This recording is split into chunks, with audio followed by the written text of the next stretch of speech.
Bom dia, amados, paz e graça. Como é legal a gente poder estar mais uma vez na casa do Pai. Mesmo rompendo em fé, mesmo diante de tantas circunstâncias, nós continuamos crendo no poder do nosso Deus. Continuamos crendo que Ele é a única solução para a nossa vida. Em todo o tempo nós somos gratos a Ele. Sabemos que vivemos tempos difíceis, tempos onde muitas vezes perdemos o controle das situações das quais nós enfrentamos. Mas nós não podemos nunca desistir de orar. A oração, ela faz com que a gente tenha essa conexão com Deus, com o nosso Senhor Jesus Cristo, o nosso Criador. E uma área da nossa vida que nós jamais podemos deixar de orar é pelos nossos filhos. Os nossos filhos, eles são a herança do Senhor na nossa vida. E jamais podemos deixar de orar pelos nossos filhos. Muitas famílias têm seus filhos desgarrados, como aquela ovelha perdida, ou talvez como aquele filho pródigo, que pediu seus bens e quis viver sua vida, mas mesmo assim, nós, como pais, jamais devemos deixar de clamar pelos nossos filhos. E nesse mês de maio, o mês da família, nós vamos estar como batistas brasileiros, numa campanha de 31 dias, orando pelos nossos filhos. Especificamente pelos nossos filhos, porque sabemos que os filhos são a herança que Deus nos deu. E nós temos que guardar e proteger essa herança. Você, quando tem uma herança, quando você tem algo que você conquista, você não protege. Você não tem prazer, você não mede esforços para guardar aquilo que você tem, porque é algo precioso. E os nossos filhos, eles são essa herança que Deus nos deu. Uma das maiores dores, eu creio, que de pai e mãe, é ter um filho que está longe do caminho do Senhor. É ter um filho que quis experimentar, viver uma vida conforme a sua vontade. E nós entendemos que quando Deus quer, Ele muda toda a situação na nossa vida. Graças a Deus eu tenho toda a minha família, todos os meus filhos vivendo no caminho do Senhor. Eu eu tenho a certeza que é a melhor coisa que eu ensinei para os meus filhos. Tudo que eu posso deixar como herança é o caminho do Senhor na vida deles. Não é dinheiro, não são bens, não é status, não é posição financeira, mas sim ensinar o caminho em que eles devem andar. Mesmo depois que se envelhecer, eles não vão se desviar, porque eles têm isso na sua vida. E nós, como pais, temos que continuar fazendo isso. Que bom que todas as casas pudessem falar com aquele carcereiro lá de Filipos, Isso está lá em Atos 16, ele diz que ele e a casa dele vão servir ao Senhor. O entender que ele e a minha casa servimos ao Senhor, Josué também falou, Não importa a quem vocês vão servir, mas ele e a minha casa serviremos ao Senhor. E eu quero hoje compartilhar o texto do Salmo 127, que é um texto que ele fala justamente sobre isso, sobre essa necessidade de a gente conduzir a nossa casa, a nossa família, os nossos filhos na presença do Senhor. E ele começa dessa forma, Salmo 127, são apenas 5 versículos, eles dizem assim: se não for o Senhor o construtor da casa, será inútil trabalhar na construção. Se não é o Senhor que vigia a cidade, será inútil o sentinela montar guarda. Será inútil levantar cedo e dormir tarde, trabalhando arduamente por alimento. O Senhor concede o sono àqueles a quem ama. Os filhos são herança do Senhor, uma recompensa que Ele dá. Como flecha nas mãos dos guerreiros, são os filhos nascidos na juventude. Como é feliz o homem cuja aljava está cheia deles. Não será humilhado ao enfrentar seus inimigos no tribunal. Vamos orar? Pai, em nome de Jesus, nós somos gratos a Ti. Gratos por esse momento onde estamos reunidos na tua presença. Abençoa, Senhor, a vida de cada um também que está nos acompanhando através dessa live. Abençoa os amados que estão aqui na igreja, que possamos continuar esse relacionamento, possamos continuar entendendo que o único caminho é Cristo, e Ele é que edifica a nossa casa. Por isso, Pai, nesse mês da família, possamos estar direcionando a nossa oração pelos nossos filhos, que eles possam ser esse fruto, essa herança abençoada no Senhor, pois eu oro em nome de Jesus. Amém. Amados, quando nós entendemos, quando eu olho para esse salmo de número 127, é interessante, ele fala sobre filhos, mas ele não começa falando sobre filhos. O salmo ele começa falando sobre trabalho, preocupação, ansiedade e principalmente sobre o cuidado de Deus. Quando a gente pensa sobre os filhos, nós entendemos que os filhos são algo precioso que Deus nos deu, mas ele começa nos orientando como temos que ter uma vida de trabalho, uma vida de cuidado, a preocupação, a ansiedade quanto à criação dos nossos filhos. Então, não é coincidência que o salmista ele tenha começado esse assunto falando sobre a estabilidade do lar. Primeiramente, nós temos que pensar na nossa estabilidade. Eu tiro 3 pontos aqui para que a gente possa entender um pouco mais profundamente o que o salmista quis orientar. Primeiro de tudo, ele fala sobre a base. A base é tudo na vida do ser humano. Se você não tem uma casa edificada sobre a rocha, é difícil você ter uma vida totalmente diferente. Eu participei da celebração do casamento do meu irmão nesta semana, e o meu irmão ele já estava morando junto há mais de 30 anos. E ele, no momento dos seus votos, ele falou algo bem interessante. Ele disse, olha, usando como exemplo para os seus filhos, ele disse, olha meus filhos, eu não gostaria que vocês seguissem o exemplo do pai. As pessoas até olharam, né? Como? O pai está casando, né? Depois de mais de 30 anos juntos, está tomando uma posição realmente de casar, fazer as coisas tudo certo. Ele falou, não nessa posição de hoje, mas a posição que eu tomei há mais de 30 anos atrás. Começamos a edificar a nossa casa pelo telhado. Não existe como você edificar uma casa pelo telhado. Nós temos que edificar a casa sobre a rocha. O que ele estava dizendo? Tudo que nós fizemos no tempo da nossa ignorância, não sigam esse exemplo. Comecem edificando sua casa sobre a rocha. Quando nós entendemos isso, nós sabemos que a rocha é Cristo. Ele é o alicerce da nossa construção. Temos que começar uma família nos princípios que Deus tem nos orientado. Não que os filhos que vieram nessa construção que não foi edificada na rocha seja uma maldição. Não, são bênçãos do Senhor. Mas o testemunho, o exemplo de como construir uma casa. Eu creio que ninguém nunca conseguiu construir uma casa pelo telhado. Não tem como. O telhado não tem como ser fixado se não houver uma boa estrutura.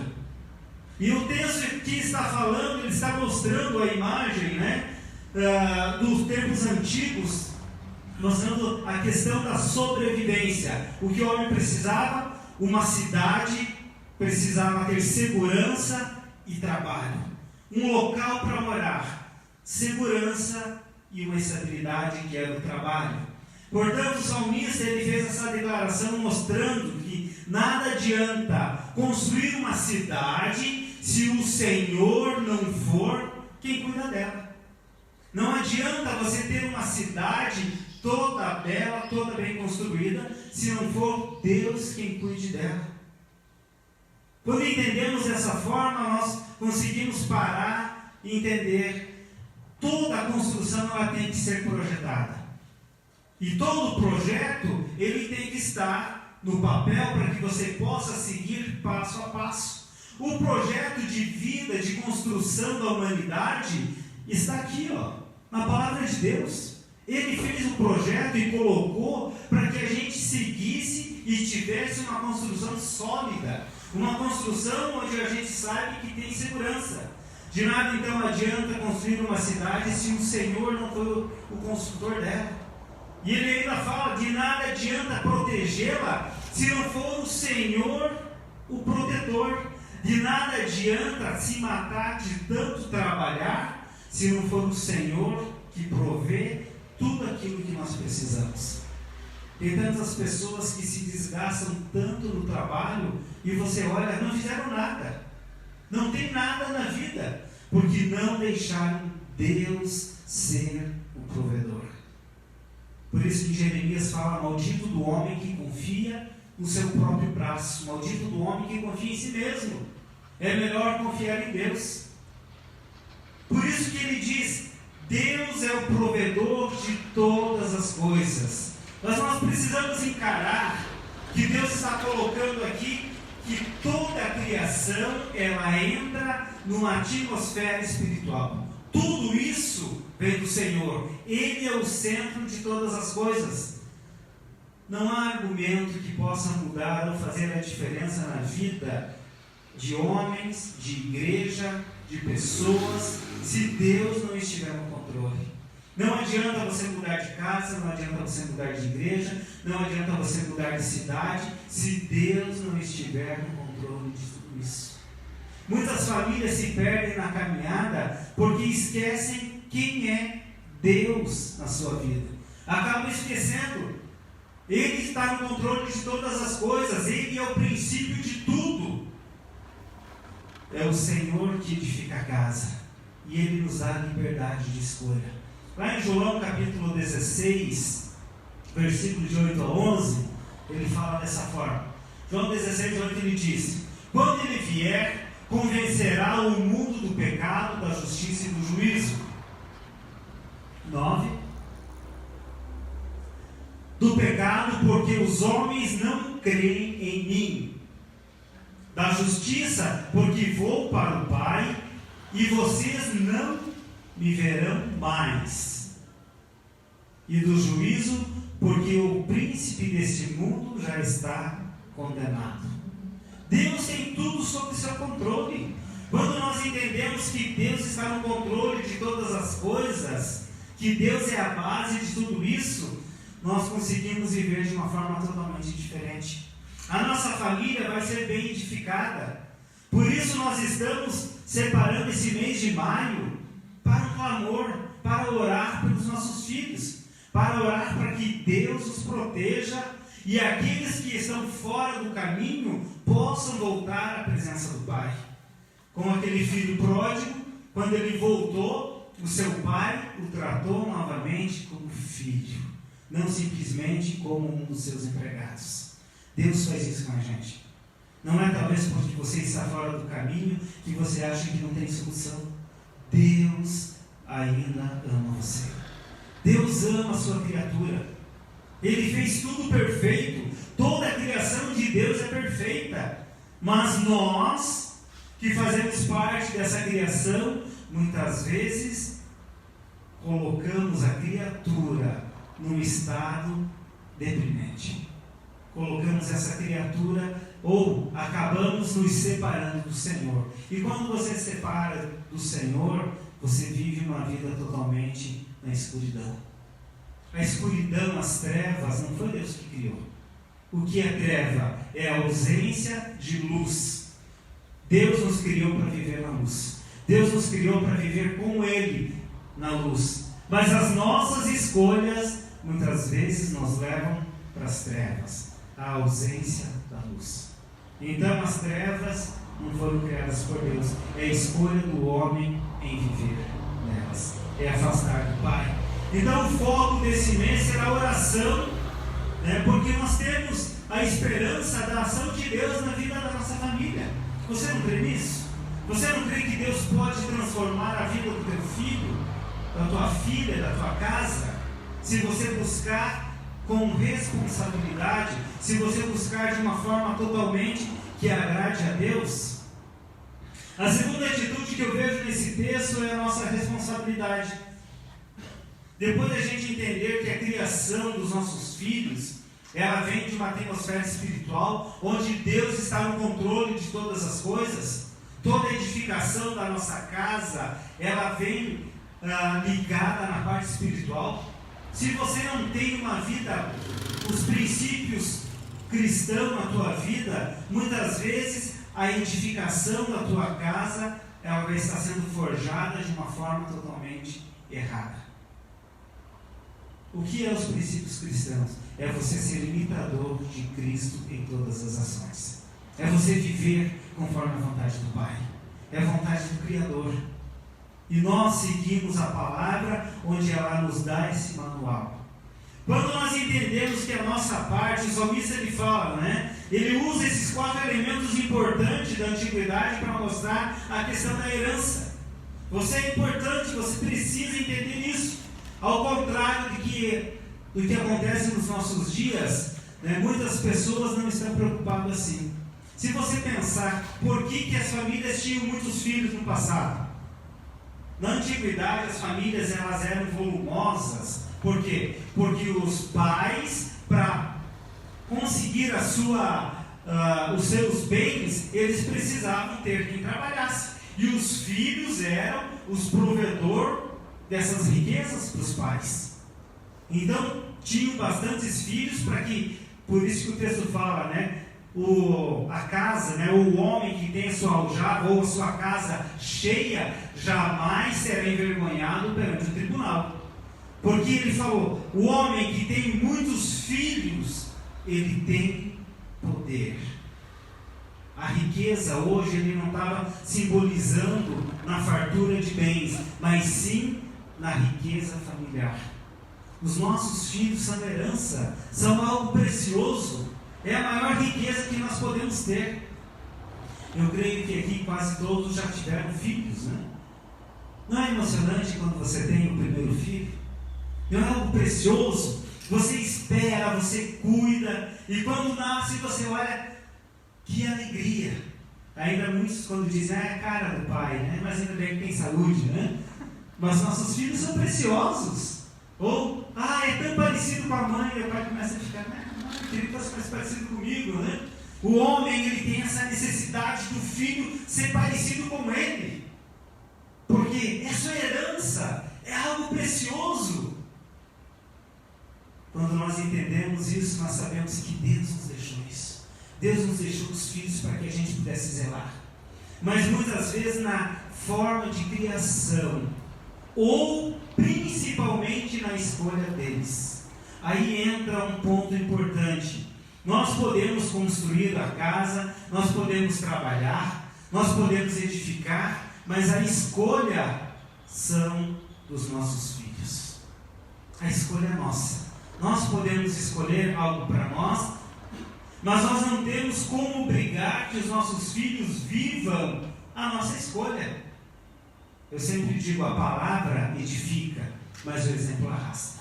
Não adianta você querer que teus filhos vivam uma vida totalmente correta, se você não vive uma vida correta, se você não condiz com aquilo que você vive. A tua palavra é uma e a tua vivência é outra. Os filhos, eles vão olhar. E amados, e muitas vezes o pior exemplo é o que faz ou o que molda o caráter dos filhos. O pior exemplo. Ainda bem quando os bons exemplos conseguem mudar ou moldar eles fazer a diferença. Muitos filhos se perdem em vícios, em tantas coisas, porque o pai fuma em casa, o pai bebe, o pai está sempre no bar e fala para o filho, não faça isso. Mas se você faz, se você quer o meu exemplo, você faz, como que você não quer que eu faça? Se você faz é bom. Se aquilo que tu está fazendo é bom, se não fosse bom, você não faria. Então, cuidado com o exemplo que você está dando para os seus filhos. O salmista, ele utiliza uma figura, né? E ele quer mostrar a relevância da flecha. Quando ele usa o exemplo da flecha, ele está mostrando a importância que tem a flecha. Qual era a importância da flecha naquele tempo? A flecha, ela era usada nas caçadas, né? Para quê? Prover o alimento. era usada também nos combates, nas guerras, prover a segurança. Então ele estava usando o exemplo da flecha. Os filhos são como uma flecha na mão do guerreiro. Ele vai dizendo que os filhos, eles são os provedores, que ajudam juntamente com o pai a manter a sua família. E hoje parece que isso é um pouco ao contrário, né? Os filhos já não querem mais sobreviver na casa. Eu tenho meu salário, eu posso viver sozinho, quero viver do meu jeito. Mas até muito tempo atrás, eu lembro quando eu comecei a trabalhar, eu recebia o meu salário, chegava e entregava para o meu pai, para ajudar a manter o sustento. E todos os meus irmãos, a gente fazia da mesma forma, chegava e entregava para o pai, que o pai era o administrador, o pai era quem cuidava de tudo. E a gente não sobrevivia com o nosso salário, nós sobrevivíamos com o que o pai provia. O nosso salário era entregue em casa. E hoje, muitos filhos veem os pais passando dificuldades e não estão nem aí. Eu já fiz a minha parte. E aqui, como uma flecha, o cuidado de prover o alimento. E também, os filhos eram a proteção da família. E hoje está tudo ao contrário. A gente vê famílias sendo destruídas porque os filhos não respeitam mais a autoridade dos pais. Os filhos perderam o respeito. Aí as famílias estão indo ao caos. Aquela flecha que tinha que ser cuidada, aquela flecha que era para proteger no tempo de guerra, ela se tornou a principal arma contra o dono da casa. Ela parou de prover, mas ela começou a intervir na segurança. Por isso, amado, se não for o Senhor quem cuida da nossa casa, em vão trabalho sentirá. Se não for Deus que provê as coisas na nossa vida, a nossa vida é toda em vão. Mas quando entendemos que os filhos, eles são essa herança do Senhor na nossa vida, nós precisamos protegê-los, nós precisamos zelar por eles, precisamos cuidar, precisamos viver uma vida totalmente diferente. O salmista, portanto, ele nos chama a nos empenharmos na criação dos nossos filhos. Tudo aquilo que depender de nós, nós temos que fazer, porque o mais depende de Deus. Tudo aquilo que estiver ao nosso alcance, nós temos que fazer. Mas o que nós não podemos fazer, isso vai depender de Deus. E Deus tem o controle de todas essas coisas. Não desista de orar pelos seus filhos. Não desista de viver uma vida totalmente de busca. A oração, você tem que orar como tudo dependesse de você. Mas quando você ora, você tem que entender que tudo depende de Deus. Quando você for agir, você tem que entender que tudo depende de você. Mas quando você for orar, entender que tudo depende de Deus. Porque muitas vezes nós somos relaxados também, né? Vou orar, vou entregar para Deus, mas você não faz nada para mudar. Você não toma uma posição, você não toma uma postura. Você pecou contra o teu filho, ou o teu filho errou contra você, e você não senta para conversar com ele, você não senta para pedir perdão. Eu vou entregar para Deus e Deus que resolva isso, né? Deus resolve sim, mas você tem que tomar e fazer a tua parte. Você tem que tomar a primeira posição e falar: meu filho, senta aqui, nós precisamos conversar. Amados, quando você é perdoado por um filho, quando você perdoa um filho, isso é muito importante. Sai aquele peso, aquela desconfiança, aquele mal-estar. Você consegue olhar para o filho sem sentimento de culpa. Mas muitas vezes você pode pensar: mas eu não fiz nada de errado. Tudo que eu fiz por meus filhos foi certo. Eles que olharam e fizeram de forma errada. Mas não importa. Quando você chega e chama teu filho e fala: me perdoa por essa situação.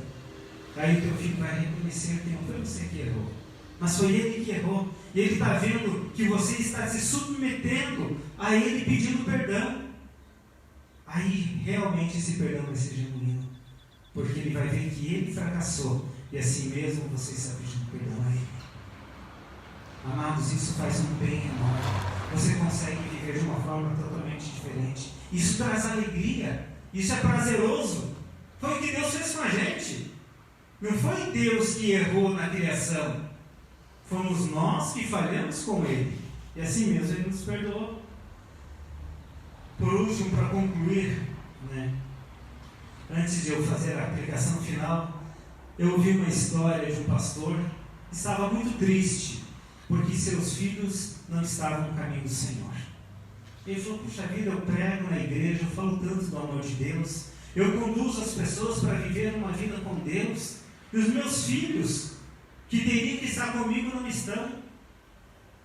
Aí alguém que ouviu essa história perguntou para o pastor: onde Deus errou com Adão? Ele parou, Como assim, onde Deus errou com Adão? E isso trouxe algo esclarecedor na vida daquele homem. Por quê? Foi algo libertador. Ele entendeu que Deus jamais errou na criação de Adão, mas a escolha de Adão levou ele a pecar. O que isso trouxe para ele, que naquele momento ele não errou na criação dos filhos. Os filhos que escolheram não estar mais na presença do Pai. Amados, se você vive uma vida edificada na rocha e os teus filhos talvez não estão vivendo da mesma forma, não é culpa sua. São escolhas deles. Mas a nossa obrigação como pais é continuar clamando por eles. Mesmo que eles falharam, a nossa obrigação é continuar clamando. Já imaginou se Deus tivesse desistido de nós? Adão pecou. E todos estão destituídos da glória de Deus. Quem que fez? Ele deu o seu único filho para morrer numa cruz por mim e por você. Quando nós celebramos a ceia, realmente nós estamos declarando que valeu a pena o preço que Jesus pagou por cada um de nós. Valeu a pena, porque hoje nós estamos aqui. Ele deu algo muito precioso. Ele deu o seu filho para morrer por cada um de nós, para que a gente pudesse ter uma vida abundante. A sua herança, Ele deu a sua herança para pagar o preço por nós. Eu quero concluir dizendo que tiro 2 lições de tudo isso. Primeira lição: devemos educar os filhos, devemos cuidar, devemos proteger, devemos trabalhar muito para que eles sejam bem encaminhados na vida.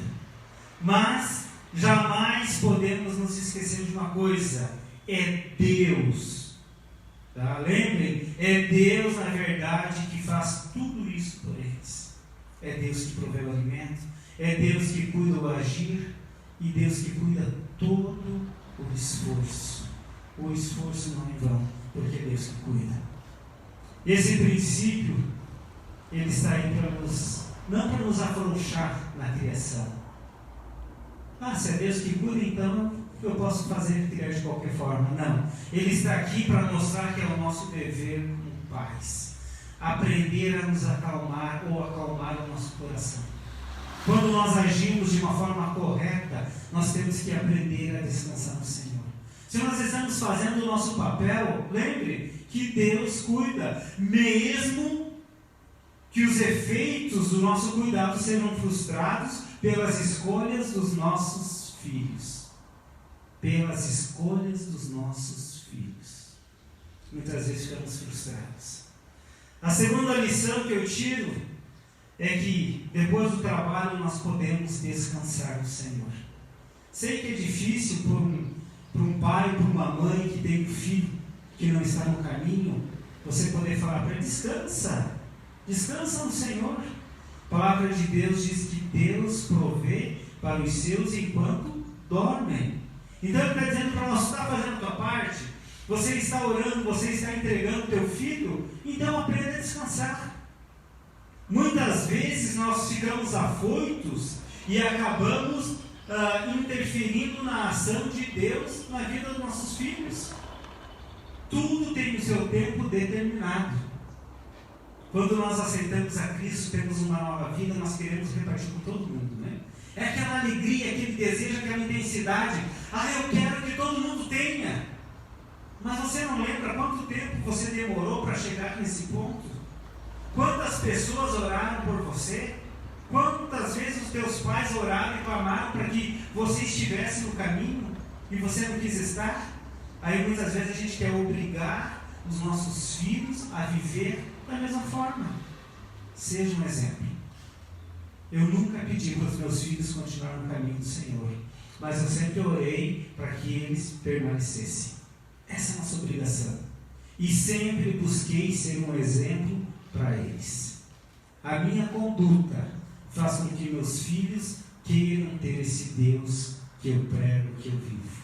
É isso que nós temos que viver. A nossa conduta tem que deixar resplandecer o amor de Deus.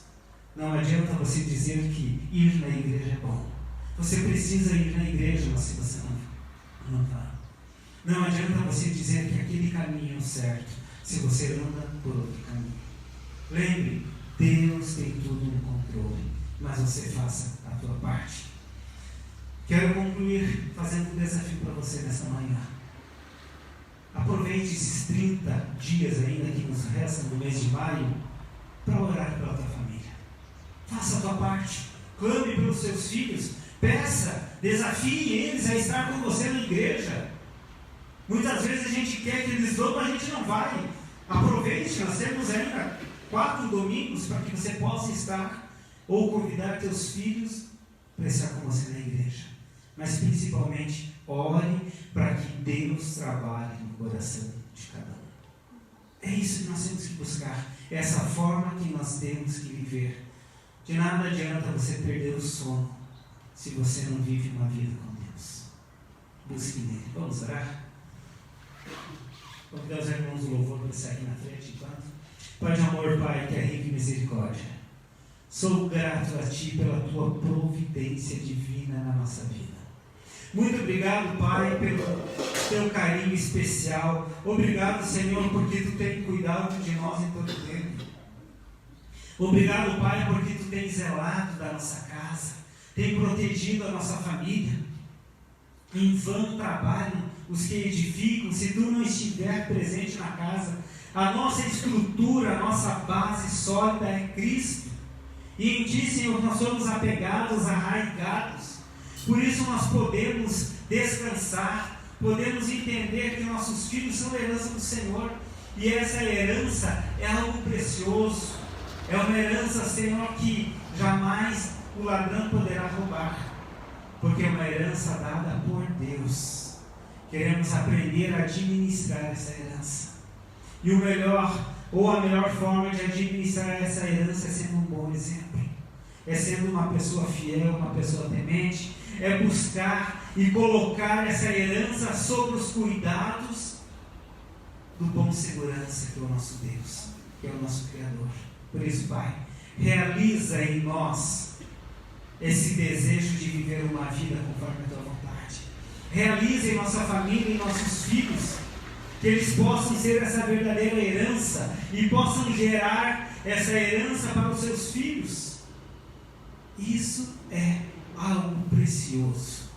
Por isso, Deus, continua nos dando orientação, fortalecendo a nossa vida. Queremos viver conforme a Tua vontade. É o desejo do meu coração, em nome de Jesus. Amém. Como é precioso a gente poder entender que Deus se faz presente na nossa vida. Como é precioso você poder entender quem é Deus. Você sabe quem é o restaurador da tua casa? Quem é que está edificando a tua casa? Nós, como pais, temos que fazer a nossa parte, mas temos que aprender a descansar no Senhor. Nesse momento nós vamos celebrar a ceia. Algo precioso, algo para nós como cristão é imensurável. Não tem como a gente expressar a alegria que é de participar desse momento. Porque Jesus morreu por você? Também. Mas principalmente, quando Jesus fala, fazei isso em memória de mim, quando se reunirem. Então a ceia ela não é celebrada individualmente. Eu vou fazer a ceia sozinho. Não, ele está dizendo quando se reunirem. E nós estamos reunidos em nome de Jesus. Nós estamos reunidos, aí sim podemos celebrar esse momento de confraternização, de alegria, onde todos nós estamos dizendo, eu creio que valeu a pena. Jesus pagou algo muito precioso, deu o seu sangue lá na cruz do Calvário por nós, por isso valeu a pena. Quando nós cantamos, para que Deus faça chover em nós, faz chover, Senhor, Ele com certeza Ele vai derramar chuvas de bênção na nossa vida. E nesse momento nós vamos estar cantando. Depois dessa canção, vou convidar você para que se levante, venha, pegue o teu pão e o teu suco, para que a gente possa participar todos juntos esse momento de alegria. Enquanto nossos irmãos cantam, vamos poder pegar os nossos elementos. Vamos cantar?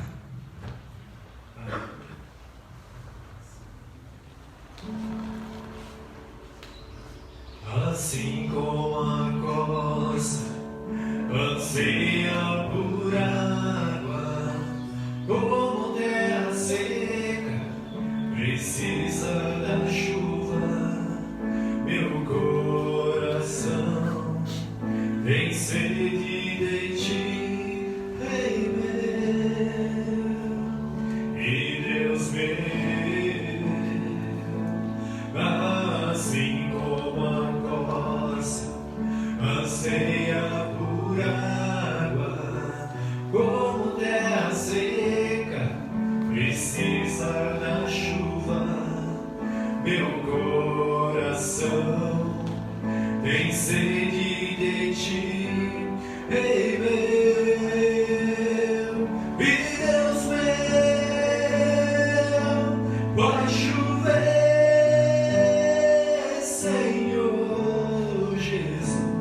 derrama a chuva neste lugar, vem com teu rio, Senhor Jesus, inunda o meu coração.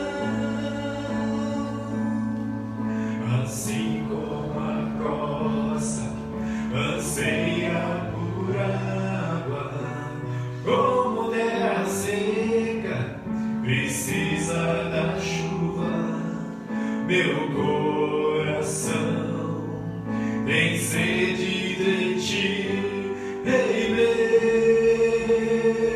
e Deus meu. Faz chover, Senhor Jesus, derrama a chuva neste lugar, vem com teu rio, Senhor Jesus, inunda o meu coração. Faz chover,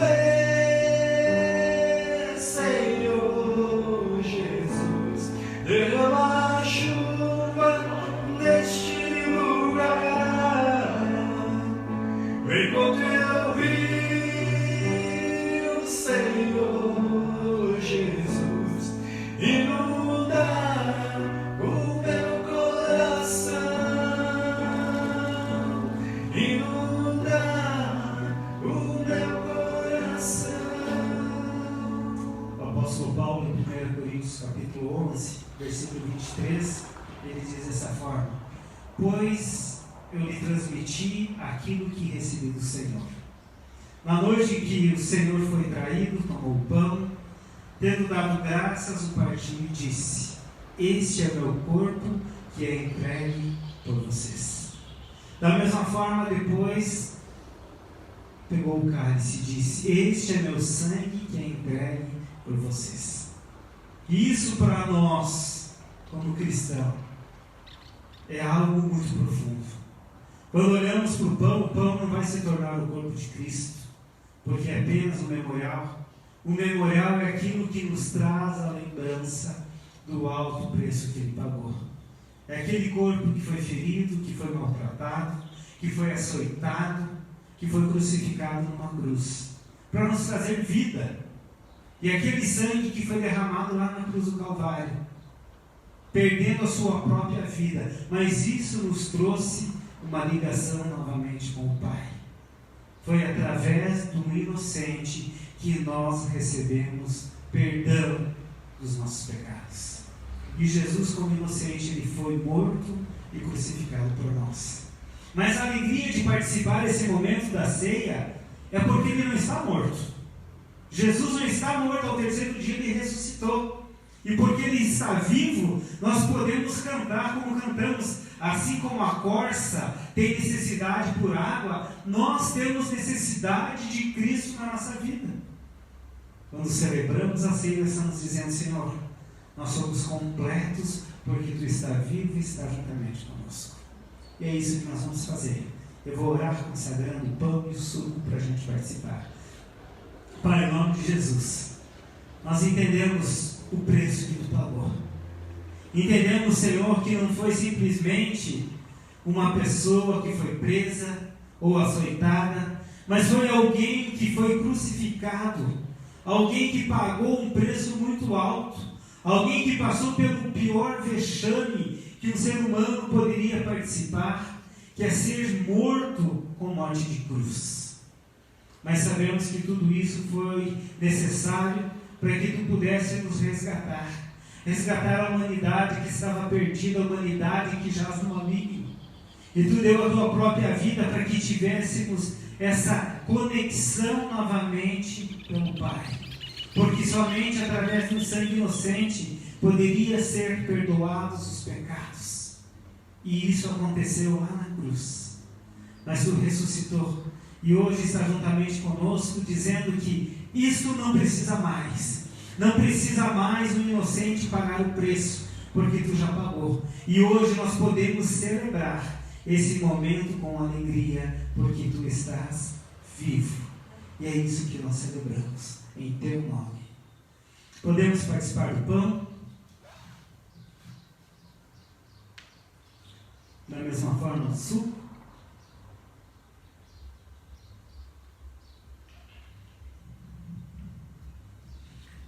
Obrigado, Pai. Obrigado por esse momento de celebração, esse momento onde nós podemos dizer para toda a humanidade: eu sou feliz porque tenho Cristo no meu coração. Eu sou feliz porque eu e a minha casa servimos ao Senhor. Não existe nada mais valoroso, não existe herança melhor que possamos deixar para nossos filhos, porque é o caminho onde eles devem andar. Pai, traz paz, traz alegria, traz bênção na vida de todos que estão aqui, dos amados que estão assistindo nos seus lares. Renova, Senhor, a alegria, renova as forças e dai uma semana repleta de vitória, que possamos continuar essa semana e todo esse mês clamando pelos nossos filhos. É nossa obrigação como pais poder clamar por alguém que recebemos como presente. Eu os abençoo em nome de nosso Senhor Jesus Cristo. Amém. Que Deus abençoe a todos.